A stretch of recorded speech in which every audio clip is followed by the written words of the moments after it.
ಬ್ಯಾಚುಲರ್ಸಿಗೆ ಆಗಿರಬಹುದು ಅಥವಾ ಮಕ್ಕಳ ಲಂಚ್ ಬಾಕ್ಸಿಗೆ, ಟಿಫಿನ್ ಬಾಕ್ಸಿಗೆ ಏನು ಕಳಿಸೋದಪ್ಪ ಅಂತ ತಲೆ ಬಿಸಿ ಮಾಡ್ಕೊಳ್ತಿರೋ ಅಮ್ಮನಿಗಾಗಿರಬಹುದು ಇದು ಒಂದು ಪರ್ಫೆಕ್ಟ್ ಆಗದಂತಹ ರೆಸಿಪಿ.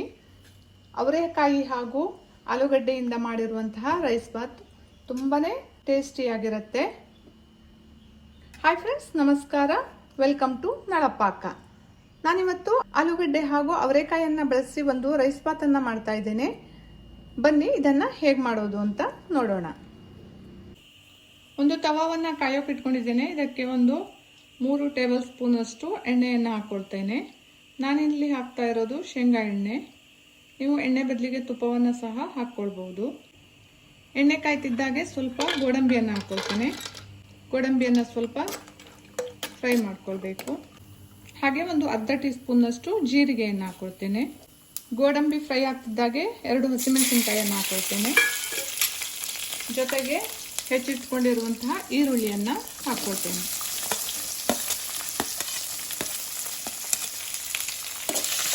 ಈರುಳ್ಳಿಯನ್ನು ಚೆನ್ನಾಗಿ ಫ್ರೈ ಮಾಡ್ಕೊಳ್ಬೇಕು. ಒಂದು ಅರ್ಧ ಟೀ ಸ್ಪೂನ್ ಶುಂಠಿ ಬೆಳ್ಳುಳ್ಳಿ ಪೇಸ್ಟನ್ನು ಹಾಕ್ಕೊಳ್ತೇನೆ. ಇದು ಸಹ ಹಸಿ ವಾಸನೆ ಹೋಗೋ ತನಕ ಫ್ರೈ ಮಾಡ್ಕೊಳ್ಬೇಕು. ಈರುಳ್ಳಿ ಫ್ರೈ ಆಗ್ತಿದ್ದಾಗೆ ಹೆಚ್ಚಿಟ್ಕೊಂಡಿರುವಂತಹ ಅವರೆಕಾಯನ್ನು ಹಾಕ್ಕೊಳ್ತೇನೆ.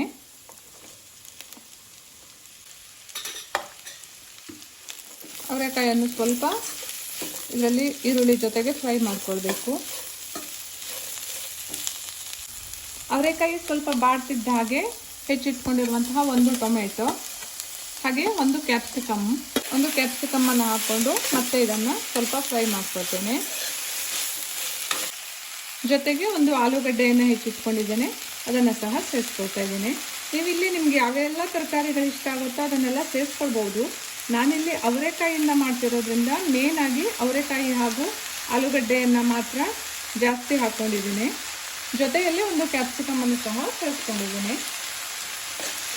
ನೀವು ಆಲೂಗಡ್ಡೆ ಬೇಡ ಅಂತಂದರೆ ಅವರೆಕಾಯಿಯಿಂದ ಮಾತ್ರ ಸಹ ಮಾಡ್ಬೋದು.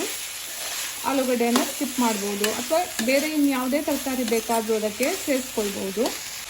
ಈಗ ಸ್ವಲ್ಪ ಉಪ್ಪನ್ನು ಹಾಕ್ಕೊಳ್ತೇನೆ. ತರಕಾರಿ ಬೇಗ ಬೇಯುತ್ತೆ ಉಪ್ಪು ಹಾಕೋದ್ರಿಂದ, ಹಾಗಾಗಿ ಸ್ವಲ್ಪ ಉಪ್ಪನ್ನು ಈಗ ಸೇರಿಸ್ಕೊಳ್ತೇನೆ. ಅವರೆಕಾಯಿ ಆರೋಗ್ಯಕ್ಕೆ ತುಂಬಾ ಒಳ್ಳೆಯದು, ಆದರೆ ಅದು ಸ್ವಲ್ಪ ಸೊಗಡಿರುತ್ತೆ. ಹಾಗಾಗಿ ತುಂಬ ಜನ ಅವರೆಕಾಯನ್ನು ತಿನ್ನಲ್ಲ. ಮಕ್ಕಳಂತೂ ಇಷ್ಟಪಡಲ್ಲ ಅವರೆಕಾಯನ್ನು. ಅವರಿಗೆಲ್ಲ ಈ ರೀತಿಯಾಗಿ ಮಾಡಿಕೊಡಿ, ತುಂಬಾ ಇಷ್ಟಪಟ್ಟು ತಿಂತಾರೆ. ಈಗ ಒಂದು ಲಿಡ್ಡನ್ನು ಕ್ಲೋಸ್ ಮಾಡಿ ತರಕಾರಿಯನ್ನು ಸ್ವಲ್ಪ ಬೇಯಿಸ್ಕೊಳ್ತೇನೆ. ಈಗ ತರಕಾರಿ ಸಹ ಚೆನ್ನಾಗಿ ಬೆಂದಿದೆ. ಈಗ ಇದಕ್ಕೆ ಸ್ವಲ್ಪ ಮಸಾಲೆಯನ್ನೆಲ್ಲ ಆ್ಯಡ್ ಮಾಡ್ಕೊಳ್ಬೇಕು. ಮೊದಲಿಗೆ ಸ್ವಲ್ಪ ಸೋಯಾ ಸಾಸನ್ನು ಹಾಕ್ಕೊಳ್ತೇನೆ. ಸೋಯಾ ಸಾಸ್ ಹಾಕೋದ್ರಿಂದ ಇದರ ಫ್ಲೇವರು ಒಂಥರ ಡಿಫ್ರೆಂಟ್ ಆಗಿರುತ್ತೆ, ತುಂಬ ಚೆನ್ನಾಗಿರುತ್ತೆ. ಹಾಗೆ 1 ಟೀ ಸ್ಪೂನ್ನಷ್ಟು ಅಚ್ಚ ಖಾರದ ಪುಡಿ. ನನಗೆ ಖಾರ ಸ್ವಲ್ಪ ಜಾಸ್ತಿ ಬೇಕು, ಹಾಗಾಗಿ ನಾನು 2 ಚಮಚ ಹಾಕ್ಕೊಳ್ತೇನೆ. ನೀವು ಖಾರವನ್ನು ನೋಡಿಕೊಂಡು ಹಾಕ್ಕೊಳ್ಳಿ. ಹಾಗೆ 1 ಚಮಚ ಫ್ರೈಡ್ ರೈಸ್ ಮಸಾಲವನ್ನು ಸೇರಿಸ್ಕೊಳ್ತೇನೆ. ನೀವು ಇಲ್ಲಿ ಫ್ರೈಡ್ ರೈಸ್ ಮಸಾಲದ ಬದಲಿಗೆ ಪಲಾವ್ ಮಸಾಲವನ್ನು ಸೇರಿಸ್ಕೊಳ್ಬೋದು, ಬೇರೆ ಯಾವುದೇ ಮಸಾಲವನ್ನು ಸಹ ಸೇರಿಸ್ಕೊಳ್ಬೋದು. ನಾನು ಫ್ರೈಡ್ ರೈಸ್ ಮಸಾಲವನ್ನು ಹಾಕ್ಕೊಳ್ತಾ ಇದ್ದೇನೆ, 1 2 ಟೇಬಲ್ ಸ್ಪೂನ್ ಅಷ್ಟು. ಮತ್ತು ಇದನ್ನು ಚೆನ್ನಾಗಿ ಮಿಕ್ಸ್ ಮಾಡ್ಕೊಳ್ಬೇಕು. ಹಾಗೆ ಸ್ವಲ್ಪ ಸ್ಪ್ರಿಂಗ್ ಆನಿಯನನ್ನು ಹಾಕ್ಕೊಳ್ತೇನೆ. ಮತ್ತು ಇದನ್ನು ಒಮ್ಮೆ ಮಿಕ್ಸ್ ಮಾಡಿಕೊಂಡು ಮಾಡಿಟ್ಕೊಂಡಿರುವಂತಹ ಅನ್ನವನ್ನು ಸೇರಿಸ್ಕೊಳ್ತೇನೆ. ಇದಕ್ಕೆ ಅನ್ನ ಸ್ವಲ್ಪ ಉದುರಾಗಿರಬೇಕು, ತುಂಬ ಮೆದುವಾಗಿರಬಾರ್ದು, ಚೆನ್ನಾಗಾಗಲ್ಲ ರೈಸ್ ಬಾತು. ಸ್ವಲ್ಪ ಅನ್ನ ಗಟ್ಟಿ ಇದ್ದರೆ ಚೆನ್ನಾಗಾಗುತ್ತೆ. ಈಗ ಮಾಡಿಟ್ಕೊಂಡಿರುವ ಅನ್ನವನ್ನು ತರಕಾರಿಗೆ ಮಿಕ್ಸ್ ಮಾಡ್ಕೊಳ್ತೇನೆ.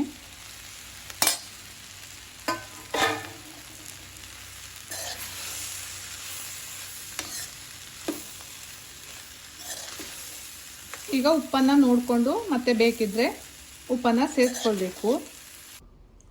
ಇವತ್ತಿನ ನನ್ನ ರೆಸಿಪಿ ಇಷ್ಟ ಆದರೆ ಪಟ್ ಅಂತ ವಿಡಿಯೋ ಸೇವ್ ಮಾಡ್ಕೊಳ್ಳಿ, ಪಟ್ ಅಂತ ಮಾಡ್ಕೊಳ್ಳಿ.